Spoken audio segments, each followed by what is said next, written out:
les béliers, j'espère que vous allez bien. Alors, désolée tout d'abord, désolée pour le retard que j'ai pris avec les fêtes. En plus, il y a eu l'anniversaire de ma fille il y a quelques jours. Donc oui, j'ai pris un petit peu de retard pour les guidances du mois de janvier, mais on est parti pour la guidance du mois de janvier 2021. On va commencer tout de suite avec l'énergie qui va gouverner le mois, l'énergie un petit peu sous-jacente, le fil conducteur de votre mois, l'énergie qui va un petit peu influencer tout ce qui va se passer. C'est l'as de denier. C'est super, c'est un nouveau départ, concret dans la matière. Je pense que c'est une volonté de votre part. Je pense que c'est même pratiquement un besoin. Je le sens comme étant quelque chose de limite viscéral, vous voyez. C'est un nouveau départ, c'est-à-dire en même temps, c'est le mois de janvier, c'est les bonnes résolutions, c'est cette volonté d'aller vers un renouveau, vers la nouveauté, vers quelque chose de plus épanouissant, de plus enrichissant. Et là, je pense que réellement, vous êtes prêt à l'intégrer, à l'acter au quotidien. Ce nouveau départ peut concerner pas mal de choses, notamment la vie relationnelle, on va le voir après. Mais il y a clairement quelque chose, j'ai vraiment le sentiment que vous êtes prêt. Que vous êtes prêt à semer des graines pour votre futur. Chose que, c'est vrai que le bélier est un signe de feu. Les signes de feu ont souvent tendance, surtout le bélier, à foncer, tête baissée, pas forcément réfléchir tout le temps. Des fois, donc la lenteur, l'assiduité dans la lenteur peut être compliquée pour les béliers. Sauf que là, vraiment mon sentiment, c'est que vous êtes prêt à accepter cette lenteur dans votre vie pour pouvoir intégrer plus de stabilité, plus d'abondance également, parce que j'ai quand même le sentiment ici avec ce denier qu'il y a une question d'argent là-dedans. Il y a une question d'argent ou de matériel, d'acquisition, d'investissement peut-être pour certains. Il y a quelque chose comme ça au niveau concret que vous avez besoin d'obtenir pour avancer concrètement dans votre vie. Vraiment, c'est mon sentiment. Je vous dis ça parce qu'en dos de deck, on a le chevalier de denier. Et le chevalier de denier, c'est le chevalier le plus lent du tarot. C'est un chevalier qui, pas après pas, construit son avenir, construit sa carrière, construit son patrimoine, etc., etc. On est sur des deniers, on est sur quelque chose de très concret. Mais effectivement, dans l'action, on n'est pas sur le chevalier de bâton, le chevalier de feu, le feu qui vous caractérise. Le chevalier de bâton étant très impulsif, étant très vigoureux, étant très rapide et au galop, peu importe ce qui va se passer. Non, le chevalier de denier, lui, il est réfléchi. Alors certes, il va doucement, ça peut paraître un peu frustrant, mais comme il prend son temps, il prend le temps de bien faire les choses, de bien ficeler son petit plan d'action, son petit business plan si ça concerne le professionnel, on va aller voir après. En tout cas, franchement, c'est peut-être professionnel. Mais en tout cas, vous êtes prêt à subir en quelque sorte un petit peu cette lenteur et le fait de vous investir au quotidien dans des choses un petit peu fastidieuses, voire chronophages. Voilà. Ou des choses que vous pensez être chronophages, eh bien vous êtes prêt, j'ai vraiment ce sentiment à aller vivre, mais pour aller de l'avant. Parce que vous êtes prêt. Parce que je pense que il y a une part de vous qui a peut-être été frustrée dans le passé, ou qui a peut-être beaucoup attendu, ou qui a peut-être été beaucoup déçue. C'est peut-être ça, c'est peut-être la déception de voir que les choses n'aboutissent pas comme on le souhaite parce qu'on est allé trop vite. Eh bien là, je pense que c'est ça. Vous êtes prêt à aller plus lentement, mais pour pouvoir aboutir vos projets. En tout cas, c'est l'énergie qui va gouverner votre mois. Ça veut dire que vous allez être bercé par ce nouveau départ, bercé par vos bonnes résolutions, bercé par cette nouveauté qui va s'intégrer dans votre vie, ces habitudes au quotidien. Je pense que vous êtes en train de recréer votre vie totalement.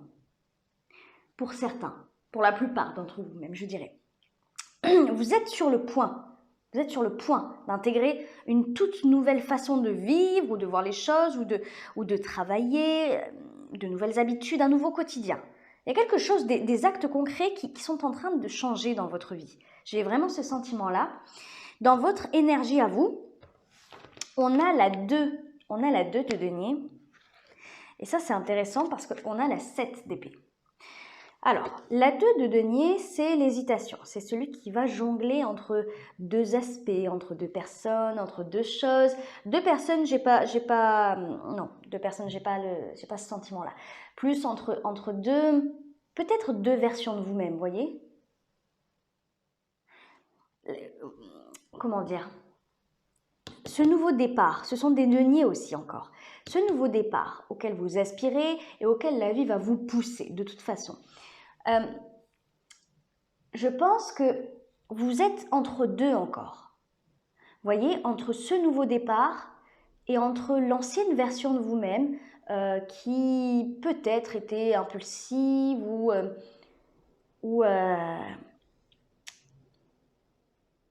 peut-être pas prêt à construire son avenir sur du long terme, comme ça. Vous voyez ce que je veux dire? Sur du long terme. On parle de durabilité ici. On parle de pérennité. Et je pense que vous avez besoin de stabilité. Une stabilité que peut-être vous ne recherchiez pas avant. Peut-être que vous étiez très bien dans une certaine forme d'instabilité, peut-être que ça vous challengeait, peut-être que vous étiez dans une certaine forme de défi au quotidien. Alors ça peut être n'importe quoi, hein. Ça peut être, oui, au niveau relationnel, comme professionnel, comme financier, etc. Mais là, vous avez besoin de vous positionner. J'ai vraiment ce sentiment que vous avez envie et vous avez besoin de faire un choix, de prendre des décisions importantes, de vous fixer sur quelque chose, plutôt que de faire le balancier, être tout le temps un petit peu sur un fil. Vous voyez, c'est un peu ça, être tout le temps sur un fil, comme un funambule. Devoir jongler peut-être entre deux jobs parce que financièrement, on est sur le fil, quoi. À tout moment, on peut basculer. Vous êtes dans cette énergie du entre-deux encore. Du je vais vers le nouveau, mais il y a peut-être des choses que j'ai pas envie de voir. Il y a peut-être des choses que j'ai pas envie de lâcher. Je dis ça parce qu'on a cette 7 d'épée. La 7 d'épée, c'est une énergie de mensonge, de fourberie, de fuite. C'est pas une énergie très très franche, ça. Ça, c'est plutôt celui qui va se mentir à lui-même. Alors, je doute que vous mentiez à quelqu'un. Je ne sens pas d'énergie tierce. C'est possible.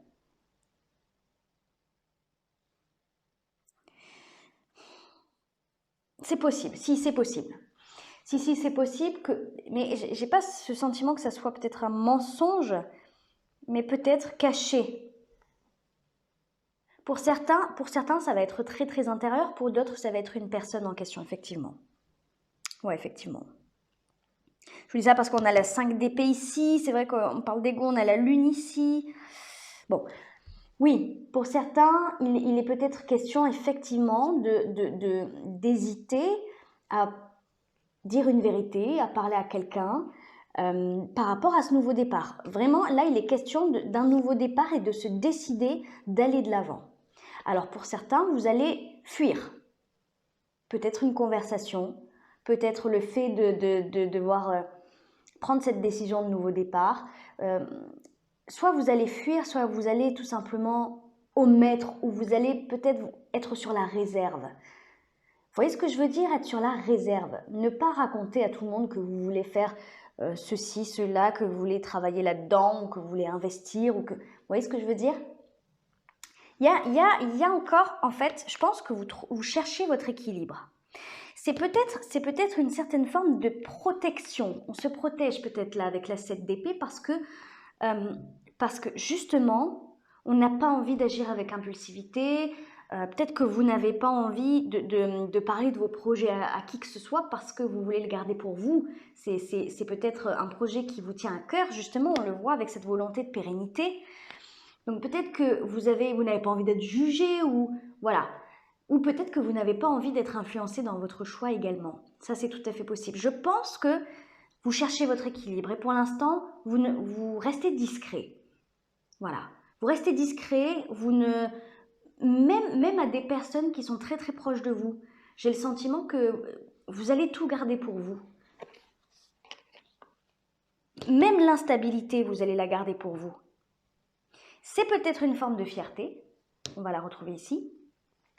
C'est une certaine forme de fierté dans le sens où je décide par moi-même, je le fais par moi-même. Mais je pense que je ne le vois pas comme étant quelque chose de mauvais.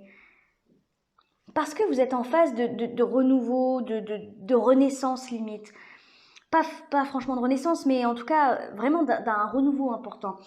Et je pense que le fait de ne pas vouloir être influencé par les autres, c'est une bonne chose. Après, attention à ne pas se laisser aller, comment dire, ça peut être à double tranchant, vous voyez, la solitude. Enfin, la solitude, en tout cas, le fait de garder tout pour soi. Ne vrillez pas dans l'ego surdimensionné, vous voyez ce que je veux dire? Si vous avez de l'aide à demander, demandez de l'aide. C'est pas mal, c'est pas une faiblesse de demander de l'aide. Hein. Mais en tout cas, voilà, vous êtes en train de vous équilibrer, de chercher l'équilibre et vous n'en parlez pas, vous restez discret. Dans votre vie, oui, sentimentale, relationnelle surtout, on a la 8 de denier et on a le fou. Bon, ça veut dire que pour moi, vous êtes en phase de libération de quelque chose. Libération, le fait peut-être de retrouver sa liberté d'action, sa liberté de choix, hein, sa liberté de décision, de décider de sa vie. Vous reprenez le pouvoir en quelque sorte. Le fou, c'est celui qui est libre. Il est libre. Il est peut-être parfois immature, il est peut-être parfois insouciant et donc on pourrait peut-être l'apparenter des fois à quelqu'un d'inconscient. Mais en tout cas, il est libre. Il se sent libre. Libre de faire ce qu'il a envie de faire. Libre d'aller où il a envie d'aller. Et la 8 de denier, c'est on va essayer de fignoler quelque chose. On va essayer de parfaire quelque chose. Ou on va travailler dessus. Moi, je pense que vous travaillez sur votre liberté. Peut-être pour certains que vous avez été dépendant affectivement, ça ne va pas parler à tout le monde, mais pour certains, peut-être que vous avez été dépendant affectivement de quelqu'un pendant très longtemps, ou pendant longtemps. Et là, vous êtes en train de travailler sur votre liberté. C'est peut-être ça, cette recherche d'équilibre. Hein, c'est peut-être ça que vous essayez de cacher peut-être à un partenaire potentiel, ou alors peut-être que tout simplement vous voulez justement être sur la réserve par rapport à une personne hein, dans votre entourage. En tout cas, vous êtes dans cette phase vous retrouvez votre liberté. Et j'ai l'impression que c'est tout nouveau pour vous. C'est ça votre nouveau départ aussi. Hein. C'est compliqué d'être libre, ou en tout cas de se sentir libre ou de retrouver une certaine forme de liberté quand on a été soumis, hein, peut-être, à quelqu'un ou à une situation, ou peut-être qu'on s'est tout seul fourgué dans une situation de soumission.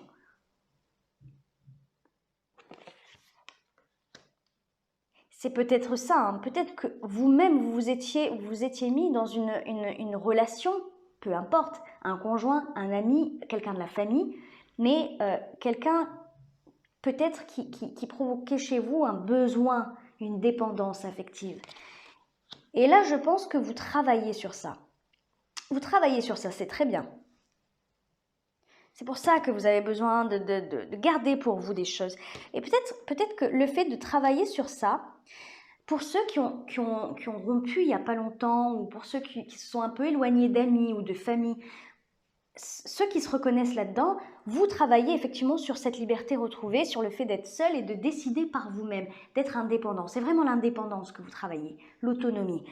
C'est peut-être ça, cette hésitation à garder pour vous, pour travailler sur votre indépendance, ou à retourner vers la personne avec qui vous étiez dépendant.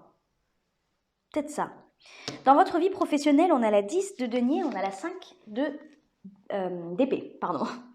Bon, la 10 de denier, ça peut représenter une carrière, ça peut représenter des gens qui ont de la valeur pour vous, hein, en qui vous avez de l'estime, ça peut représenter de la famille, donc de l'entourage, mais des collègues de travail, un patron. Ça peut représenter une somme d'argent également. Je pense ici avec... Alors, oui, une somme d'argent, mais ça peut représenter aussi un accroissement du patrimoine, du salaire, etc. La 5 d'épée ici, donc la 5 d'épée va nous parler en règle générale d'ego, de conflit, de bataille. On est prêt à y laisser des plumes, on est prêt à blesser des gens, on est prêt, parfois même, des fois dans les cas les plus extrêmes, à leur marcher dessus pour gagner, gagner la dispute, gagner ce conflit, ce combat avec quelqu'un. Voilà, c'est la lutte. C'est la lutte et c'est la gagne à tout prix, peu importe ce qui se passe après, peu importe ce que je perds.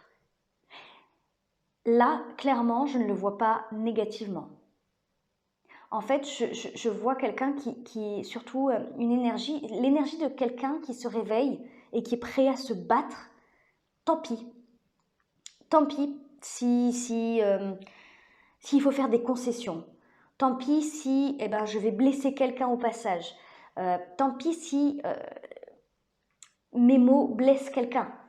Mais je suis prêt à me battre pour un poste, pour une augmentation, pour accroître mon patrimoine, pour batailler avec un négociateur, etc. C'est quelque chose qui a de l'importance pour vous, ça. Parce que ça représente une évolution. Peu importe ce que c'est, une promotion, une mutation, etc. Ça représente pour moi une évolution dans votre vie professionnelle. Les deniers, c'est la valeur qu'on donne aux choses. Et le fait que ça soit une 10, c'est que ça a beaucoup d'importance pour vous. Vous désirez, vous en avez besoin d'atteindre cet objectif-là. Donc, vous êtes prêt à vous battre bec et ongles. Et voilà, s'il faut se battre avec un collègue pas physiquement, verbalement, j'entends. S'il faut se battre avec un collègue de travail pour obtenir cette promotion, vous le ferez. Mais je pense que vous êtes totalement conscient des conséquences que ça pourrait impliquer. Vous en êtes conscient et vous êtes prêt.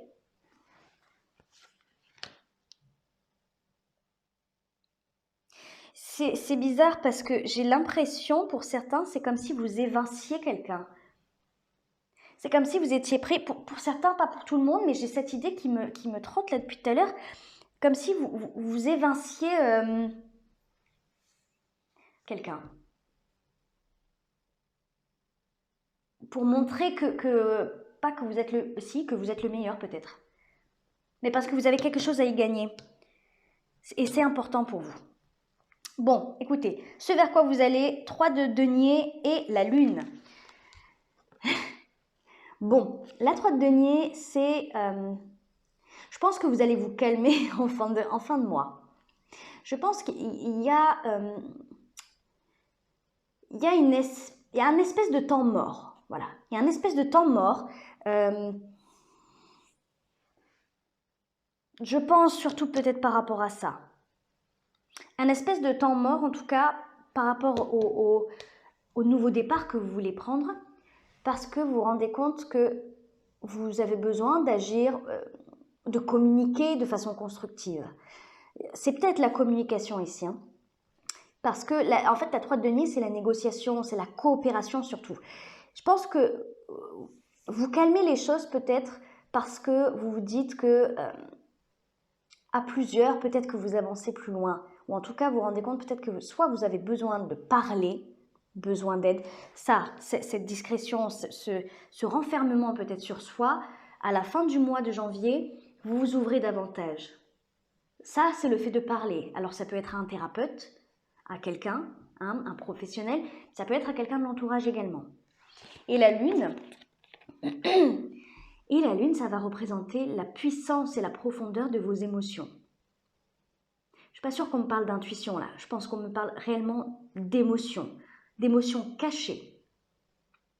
Ça, ce que vous essayez de cacher. C'est peut-être ça, ce que vous essayez de cacher. C'est peut-être pas des projets. C'est peut-être quelque chose d'instable à l'intérieur de vous. Quelque chose que vous n'arrivez peut-être pas forcément à gérer. Quelque chose de difficile en fait. Et c'est pour ça que vous êtes un peu instable avec cette 2 de denier. Eh bien, c'est peut-être ça qui ressort en fin de mois. Et c'est pour ça que je sens cette accalmie. Parce que vous vous libérez de quelque chose que vous vouliez enfouir en vous. Que vous vouliez enfouir. Pourquoi? Parce que peut-être que relationnellement, vous avez besoin de reprendre votre liberté, vous avez besoin de vous détacher de quelqu'un, donc vous prenez vos distances et vous vous fermez. Mais en tout cas, moi je pense qu'à la fin du mois de janvier, peu importe la personne à laquelle vous vous confiez sur ça, sur la profondeur de vos émotions. Bon, pas mal ce mois pour vous les béliers, hein? On va voir le conseil. Réseau toile, tout est relié, observez les connexions subtiles.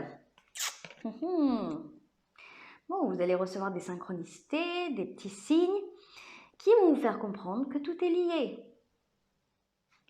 Quoi? Je ne sais pas, mais c'est vraiment ça le conseil. Observez, analysez tout ce qui se passe autour de vous. Analysez comment les gens s'éloignent de vous, comment les gens sont attirés par vous d'un coup. Observez ce qui change, observez ce qui bouge autour de vous. Parce que visiblement, c'est lié. Des choses sont liées. Et c'est comme si avec ce conseil, on me disait que il y a des choses que vous n'arrivez pas à comprendre, que vous n'arrivez pas à saisir ou qui paraissent loin dans votre mental. Et en fait, juste le fait de se poser, de se calmer, d'observer les changements autour de vous, eh bien, vous allez rassembler les pièces d'un puzzle. J'ai l'impression que c'est ça le conseil qu'on vous donne. C'est particulier, mais écoutez. Bon, allez, comme tous les mois, pour ceux qui me connaissent maintenant, je propose une extension à ce tirage. Donc, dans l'extension, en fait, j'approfondis cette guidance. Donc, pour ceux qui sont intéressés, ceux à qui ça a fait écho, hein, ceux qui se sont sentis concernés par cette guidance, le lien de l'extension se trouve en description en dessous de la vidéo. Vous atterrissez directement sur mon site internet comme d'habitude. Allez, on va aller rajouter des cartes pour faire l'extension. Allez les béliers, les béliers, les béliers, les béliers. Oh, une petite étoile.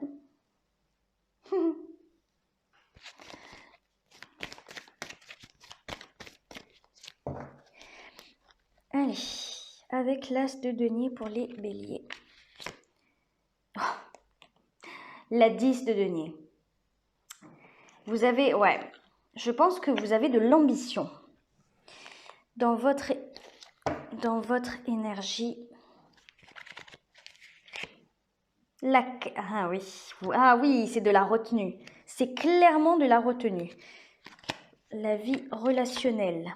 Oh, la 8 de denier. Oh, bah dis donc, encore. Bon, j'en rajouterai peut-être une, on verra. Dans votre vie professionnelle. Oh, la 5 de bâton. Vous êtes prêts à vous battre. Waouh. Attendez-vous, attendez-vous à ce qu'il y ait des conflits. 2-5 là, c'est que vous allez vous battre un morceau de steak là, j'ai l'impression. Alors, à la fin du mois de janvier, qu'est-ce qu'on a? Le chevalier de bâton, celui dont je parlais en début de tirage. Je faisais je confrontais le chevalier de denier au chevalier de bâton. Bon, bah écoutez, en fin de mois, eh ben, c'est une accalmie, mais qui va pas durer très longtemps. Hein. Bon, 3 de denier en dos de deck, encore. Bon, bah écoutez, pour ceux qui me laissent ici, je vous fais plein de gros bisous. Et pour ceux qui me retrouvent dans l'extension, je vous dis à tout de suite. Ciao, ciao.